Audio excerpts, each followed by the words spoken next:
تاریخ انسانیت میں جنگیں ہمیشہ طاقت، حکمت عملی اور بہادری کی علامت سمجھی جاتی رہی ہیں، مگر تاریخ کے اوراق میں ایک ایسا واقعہ بھی درج ہے جو انسان کی کمزوری، خوف اور بد انتظامی کی بدترین مثال بن چکا ہے۔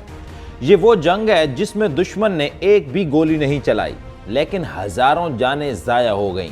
یہ واقعہ 1788 عیسوی میں پیش آیا اور تاریخ میں معرکہ قارن سیبس کے نام سے جانا جاتا ہے۔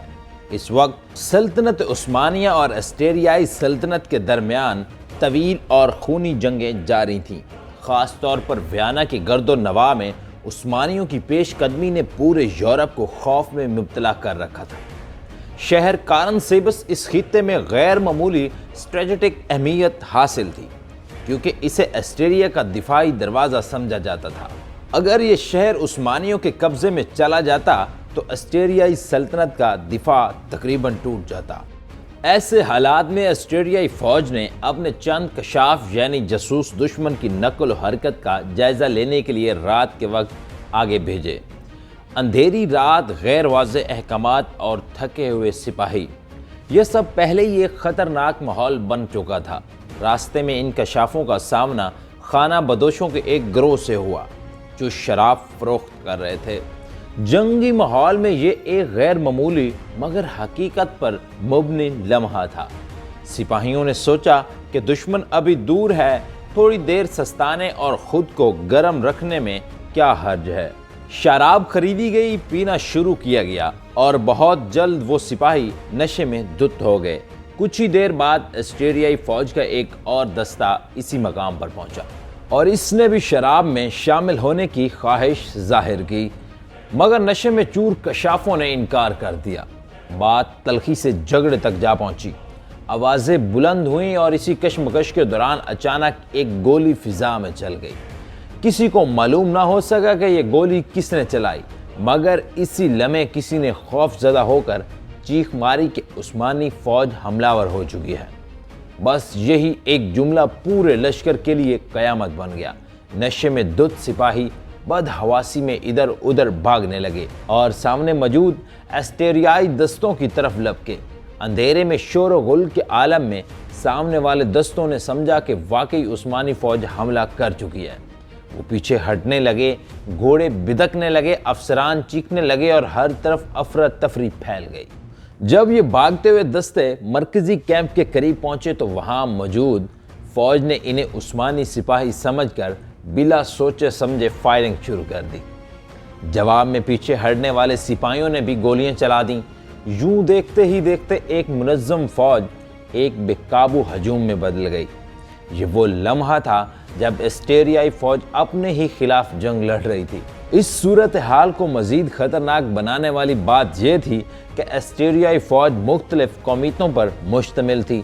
جرمن، ہنگری، کروشین، اطالوی اور دیگر سپاہی ایک ہی کیمپ میں موجود تھے مگر ایک دوسرے کی زبان نہیں سمجھتے تھے۔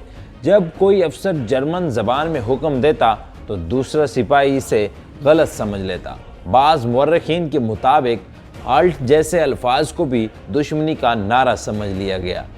خوف، نشہ اور زبان کی رکاوٹ نے مل کر ایک ایسا طوفان کھڑا کر دیا جسے روکنا ناممکن ہو گیا۔ ساری رات فائرنگ، چیخ و پکار اور بھگدڑ جاری رہی، یہاں تک کہ اسٹیریا کا شہنشاہ جوزف دوم بھی اپنی ہی فوج کی گولیوں سے بال بال بچا۔ کوئی واضح قیادت موجود نہیں تھی، کوئی مضبوط کمانڈر موقع پر حالات کو سنبھالنے کے لیے آگے نہیں آیا۔ احکامات متضاد تھے، افسر خود خوف کا شکار تھے اور سپاہی اندھیرے میں دشمن اور ساتھی میں فرق کرنے سے قاصر تھے۔ اگلی صبح جب سورج نکلا تو حقیقت پوری شدت سے سامنے آئی۔ جب عثمانی فوج قارن سیبس کے میدان میں پہنچی تو انہیں کسی مزاحمت کا سامنا نہ کرنا پڑا۔ میدان اسٹیریائی فوج کی لاشوں اور زخمیوں سے بھرا ہوا تھا۔ ہزاروں سپاہی بغیر کسی باقاعدہ جنگ کے مارے جا چکے تھے۔ نہ عثمانیوں کو کوئی بڑی لڑائی ہوئی، نہ ان کا کوئی قابل ذکر جانی نقصان ہوا۔ یوں سلطنت عثمانیہ نے نہایت آسانی سے شہر میں داخل ہو کر کامیابی حاصل کر لی۔ بعد کے مورخین اس واقعے میں ہلاکتوں کی تعداد پر اختلافات کرتے ہیں۔ کچھ کے مطابق یہ تعداد کم تھی اور کچھ کے نزدیک ہزاروں تک پہنچتی تھی۔ مگر اس بات پر سب متفق ہیں کہ یہ واقعہ آسٹریلیائی فوج کے لیے ایک بدترین ذلت تھا۔ یہ معرکہ ہمیں یہ سبق دیتا ہے کہ جنگ صرف ہتھیاروں سے نہیں جیتی جاتی، بلکہ نظم و ضبط، عقل اور قیادت اس کی بنیاد ہوتی ہیں۔ خوف انسان کا سب سے بڑا دشمن بن سکتا ہے، اور جب خوف نشہ اور بد انتظامی کے ساتھ مل جائے تو ایک طاقتور فوج بھی خود اپنا خاتمہ کر لیتی ہے۔